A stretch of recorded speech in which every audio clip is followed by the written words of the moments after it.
Moi je m'appelle Léo Martin, je suis de la promo 80 de l'ENSAT, donc ça fait à peu près 1 an et demi que je suis sorti de l'école. Et voilà, en sortant de l'école, j'ai fondé avec Marthe Sarafis Charmel, qui était dans ma promotion en administration, une structure qui s'appelle Martin Structure. Donc je suis lauréat de la Fondation Entrée en scène pour la promotion 2022, pour un projet qui s'appelle Balade antédiluvienne. Moi j'avais eu une expérience de collectif avant, et c'est vrai que j'avais envie de travailler maintenant sur une structure qui puisse vraiment porter mes projets en tant que metteur en scène. Le projet s'appelle Balade antédiluvienne. C'est un spectacle qui traite de l'histoire de la préhistoire, la vie en communauté à la préhistoire, et c'était donc un projet qui se passait au Paléolithique supérieur, et c'était comment des gens qui, il y a 37 000 ans, étaient exactement comme nous, vivaient pourtant dans un monde où tout était différent. Donc le projet s'appelait Iniguma et était une espèce d'étude de ça.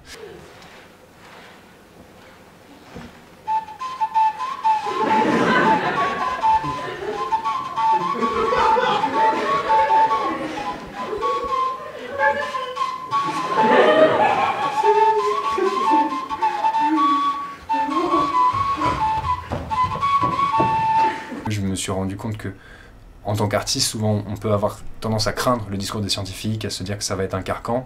En fait, en tout cas en ce qui concerne la préhistoire, mais je pense dans beaucoup d'autres cas, ça ne fait qu'ouvrir des portes, et donc c'est très stimulant pour l'imaginaire. Et donc après Iniguma, j'avais envie de continuer à travailler là-dessus. Le point de départ, c'est le 19e siècle. C'est-à-dire qu'au 19e siècle, la préhistoire n'est pas découverte, il y a des pensées un peu d'une histoire avant l'histoire, mais c'est essentiellement plutôt des hypothèses philosophiques. En gros, il y a eu la création du monde il y a 6000 ans, Adam, Ève, chassés du paradis, et puis après, en gros, c'est les pyramides, les Romains et l'ère moderne. Et ce qui est assez passionnant, c'est qu'au 19e, en fait, on va faire tout un tas de découvertes archéologiques on va trouver des silex, on va trouver des ossements d'animaux fossiles, plus tard des ossements d'hommes fossiles, et on va trouver évidemment des peintures pariétales, de l'art mobilier préhistorique. Et il y a notamment un préhistorien assez important qui s'appelle Jacques Boucher de Perthes, qui a théorisé l'existence d'un homme antédiluvien, donc qui aurait vécu avant le déluge, et sa théorie en fait c'était la préhistoire mais intégrée au récit biblique, c'est-à-dire qu'après il y a eu le déluge et puis tous ces hommes préhistoriques, plutôt antédiluviens, donc ont été balayés. Et j'aimais bien cette expression parce que je trouve que déjà c'est un mot qu'on connaît assez peu, et je trouve qu'il résume bien le paradoxe entre penser une science nouvelle en contradiction avec ses croyances et essayer de concilier les deux. En fait, quand on parle de la préhistoire, on révèle plus sur soi-même que sur la réalité de la vie des gens à la préhistoire. Et donc le projet interroge ça en gros. Qu'est-ce que ce qu'on dit de la préhistoire raconte de nous, malgré nous? Donc la première phase du projet, on l'a fait dans le cadre d'un dispositif qui s'appelle Création en cours, qui est un dispositif qui est porté par les ateliers Médicis, et le projet consiste à mettre en relation des artistes de toute discipline avec une classe de CM2 dans une école. En France, je crois qu'il y a un projet par département.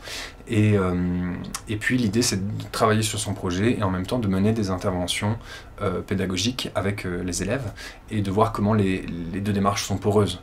Et nous, on est intervenu en Dordogne, ce qui évidemment faisait sens par rapport à la préhistoire. C'est vrai que ça c'est une composante importante du projet, c'est qu'on essaye de mêler beaucoup tout ce qui est la part création mais aussi la part d'atelier.